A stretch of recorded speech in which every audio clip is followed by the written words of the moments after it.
নমস্কার বন্ধুরা, শ্রাবণীর পাকঘরে সবাইকে স্বাগত জানাই। আজকে আমার recipe handi chicken, Champaran handi chicken. এই পূজায় একবার অবশ্যই বাড়িতে আমার মতো করে বানিয়ে নিও। একদম সহজ পদ্ধতিতে চম্পারন হান্ডি চিকেন আমি বানাচ্ছি। তাহলে দেখো আমি কিভাবে বানাচ্ছি। এই রেসিপিটা করার জন্য 1 কেজি চিকেন নিয়েছি আর খুব ভালো করে ধুয়ে নিয়েছি। একটা প্লেটে নিয়ে নিয়েছি অনেকগুলো শুকনো লঙ্কা, মানে ঝাল অনুযায়ী। তারপরে নিয়েছি জয়িত্রী অল্প করে, লবঙ্গ, এলাচ আর দারচিনি। এগুলো তেলের মধ্যে দিয়ে ফোড়নে ব্যবহার করব। আর একটু ভাজা মশলা করে নেব। 1 চামচ দিয়েছি ধনে গুঁড়ো, 1 চামচ জিরে গুঁড়ো, আর হাফ চামচ গোলমরিচের গুঁড়ো, আর অল্প একটু গোটা গরম মশলা। মশলাগুলো কিন্তু হালকা করে ভেজে গুঁড়িয়ে নিতে হবে। আবারও একটা প্লেটের মধ্যে আদা, রসুন আর গোটা 2টো রসুন নিয়েছি। এগুলো সব বেটে নেব। আর বড় সাইজে 3টে পেঁয়াজ নিয়েছি। 3টে পেঁয়াজ একটু বড় সাইজে টুকরো করে কেটে নিয়ে সমস্ত কিছু বেটে নিয়েছি। 2টো টমেটো নিয়েছি মিডিয়াম সাইজে, সেটাও খুব ভালো করে বেটে নিয়েছি। হাঁড়িটা সারা রাত জলে ডুবিয়ে রেখেছিলাম, তারপরে খুব ভালো করে পরিষ্কার করে নিয়ে শুকনো করে নিয়েছি।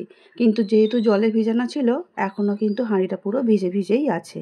মাটির হাঁড়িতে জল দিয়ে ভিজিয়ে রাখলে ফাটার চান্সটা কম থাকে। আর আমার বাড়িতে কিছুটা আটা মাখাই ছিল আগে থেকে, সেই আটা মাখাটা আমি নিয়ে নেব।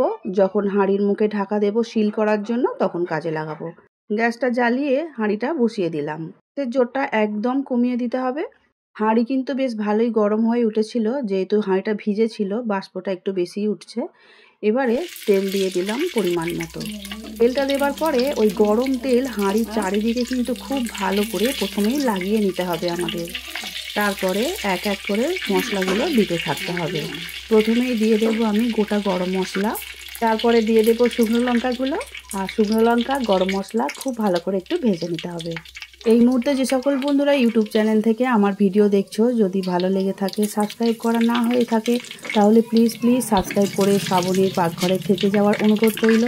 পাশে থাকা বেলটা অবশ্যই প্রেস করে দিও, তাতে যখনই নতুন রান্না ছাড়বো সবার আগে তোমাদের কাছেই পৌঁছে যাবো। দিয়ে দিচ্ছি আদা বাটা আর রসুন বাটা। আদা আর রসুন বাটা একসঙ্গেই বেটে নিয়েছিলাম, সেই জন্য এখানে 3 চামচের মতো দিয়েছি। আর যেহেতু একটু ঝাল ঝাল রেসিপিটা বানানো হবে, আদা আর রসুনের পরিমাণটা একটু এখানে বেশিই দিচ্ছি। তোমরা তোমাদের যেমন খাবে সেই অনুযায়ী পরিমাণ মতো দিও। তারপরে দিয়ে দিচ্ছি পেঁয়াজ বাটা। 1 কেজি মাংসের জন্য আমি 300-এর একটু বেশি পেঁয়াজ নিয়েছি। আর যেহেতু আমি গ্রেভি ভাবটা বেশি রাখা হবে আমাদের, সেই জন্য পেঁয়াজ বাটা একটু বেশি করে দিচ্ছি।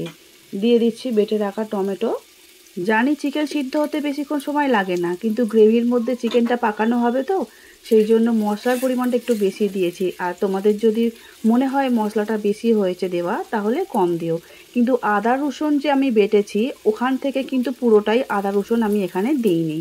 দিয়ে দিচ্ছি 2টো গোটা রসুন, যেটা ছাড়া হান্ডি চিকেন একদম অসম্পূর্ণ থেকে যাবে। এবারে দিচ্ছি 1 চামচ ধনে গুঁড়ো, তারপরে দেবো 1 চামচ জিরে গুঁড়ো, তারপর দিয়ে দিচ্ছি 1 চামচ হলুদ গুঁড়ো। যেহেতু অনেকগুলো আমি শুকনো লঙ্কা দিয়েছি, সেই জন্য অল্প একটু গুঁড়ো লঙ্কা এখানে দিয়ে দিচ্ছি। সব কিছু মশলা একসঙ্গে দেওয়া হয়ে গেছে। এবারে খুব ভালো করে খুন্তির সাহায্যে একটু মিশিয়ে নিতে হবে। আদা রসুন পেঁয়াজের সঙ্গে টমেটো আর এই যে জিরে ধনে দিয়ে দিলাম, লঙ্কা হলুদ একসঙ্গে একটু পাকিয়ে নিলে না, মানে একটু কষে নিলে চিকেনের টেস্টটা কিন্তু খুব ভালো হবে। মশলা খুব ভালোভাবে কষা হয়ে গেছে, তেল ছেড়ে এখানে বেরিয়ে এসেছে। এখন দিয়ে দিচ্ছি বেশ কিছুটা ধনেপাতা কুচি। ধনেপাতা কুচি দেবার পরে আবারও খুন্তির সাহায্যে একটু খুব ভালো করে মিশিয়ে নিতে হবে আমাদের। এবারে সব শেষে দিয়ে দেব পরিমাণ মতো নুন। নুন ছাড়া তো পুরো রান্নাটাই অসম্পূর্ণ থেকে যাবে, তাই না? নুন দিয়ে আবারও কিন্তু মশলাটা খুব ভালো করে মিশিয়ে নেব। এবারে ধুয়ে রাখা চিকেনগুলো এই মশলার মধ্যে দিয়ে দেব। চিকেন কিন্তু আর এর মধ্যে কষার কোনো দরকার নেই, কারণ আমি মশলাগুলো সমস্ত কিছু খুব ভালো করে কষে নিয়েছি। এর মধ্যে শুধু দিয়ে দেব ওই যে ধনে জিরে গোটা গরম মশলার একটা পেস্ট বানিয়েছিলাম না, শুকনো খোলায় ভেজে, ওইটা পুরোটাই এখানে দিয়ে দেব। চিকেনগুলো দেবার পরে মশলার সঙ্গে জাস্ট একটু ভালো করে মিশিয়ে নিতে হবে, ব্যাস তাহলেই হয়ে যাবে। এবারে ঢাকনা দিয়ে দেব। আর ওই যে মাটির সরা আছে, ওই সরা দিয়েই ঢাকা দিয়ে দেব। আর আটা দিয়ে লেচি করা আছে, সেই লেচি দিয়ে মুখটা খুব ভালো করে সিল করে দিতে হবে। হ্যাঁ জানি অনেক সময় একটু হলেও বাষ্প বাইরে থেকে বেরিয়ে যায়, ওটা নিয়ে কিছু করার নেই। ব্যাস, চিকেনের সঙ্গে খুব ভালো করে সমস্ত কিছু মাখানো হয়ে গেছে। এবারে ঢাকা দিয়ে দেব। আটার লেচিটা হাত দিয়ে খুব ভালো করে সরু করে লম্বা করে বানিয়ে নিতে হবে, যাতে পুরো হাঁড়ির মুখটা বেড়ির মতো লাগানো যায়। আমিও ঠিক সেইভাবেই আটা দিয়ে মুখটাকে আটকে দেওয়ার চেষ্টা করছি, যাতে সরাটা বসানোর সঙ্গে সঙ্গে খুব ভালো করে হাঁড়ির মুখটা বন্ধ করা যায়। ব্যাস, ভালো করে লাগানো হয়ে গেছে। এবারে সরাটা বসিয়ে দেব। যতটা চেষ্টা করবে সুন্দর করে লাগিয়ে দেওয়ার, যাতে বাষ্পটা না বেরোয়। আমি আগেই বলেছি, বাষ্প হয়তো একটু বেরিয়ে যেতেই পারে, তবে চেষ্টা করতে হবে যাতে চেপে ঠেসে একটু মুখটাকে বন্ধ করা যায়। গ্যাসের জোরটা এবারে মিডিয়াম করে দিতে হবে। খুব বেশি জোর দিলে কিন্তু আবার হাঁড়ির নিচে চিকেন লেগে যেতে পারে। আর মাঝে মাঝে একবার আমি কি দুবার এইভাবে একটু নাড়াচাড়া করে নেবে, তাহলে তেলটাও চারিদিকে হয়ে থাকবে আর ওপরের চিকেনগুলোর ওপরেও তেলটা ওপরে ভেসে আসবে, তাহলে ভেতরে কষাটা খুব সুন্দর হবে। একটা কাপড়ের সাহায্যে হাঁড়িটা ধরে খুব সুন্দর করে দুবার ঘুরিয়ে নিয়েছিলাম। 15 থেকে 20 মিনিট খুব ভালো করে আমি চিকেনটা সিদ্ধ করে নিয়েছি। হাঁড়ির মধ্যেই আছে এখনও। 5 মিনিট একটু ওয়েট করছি। একটু হাঁড়িটা ঠান্ডা হলে তারপরে নামাবো আর হাঁড়ির ঢাকাটা খুলবো। হান্ডি চিকেন আমাদের তো রেডি হয়েই গেছে।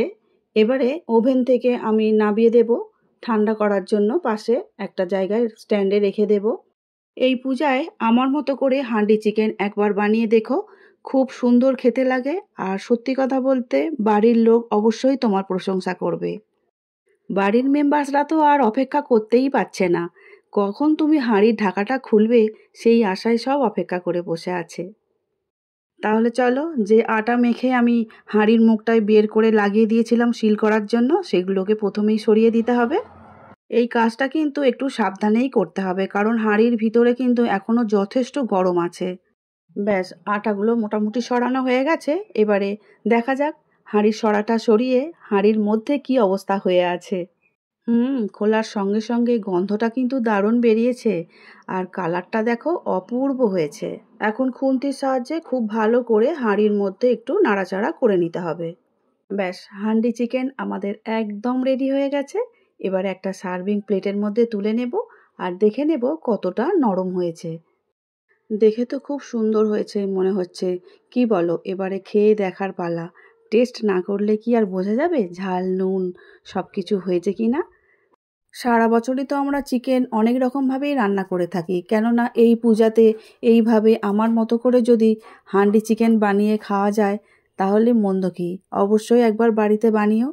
আমি কেমন করে বানালাম যদি তোমাদের ভালো লেগে থাকে অবশ্যই কমেন্ট করে জানিও। আর নিশ্চয়ই লাইক দিয়েছো, কমেন্টে একটা সুন্দর করে লিখো তো কেমন লেগেছে। আর যদি খারাপ লেগে থাকে সেটাও অবশ্যই কমেন্ট করে আমাদের জানাবে।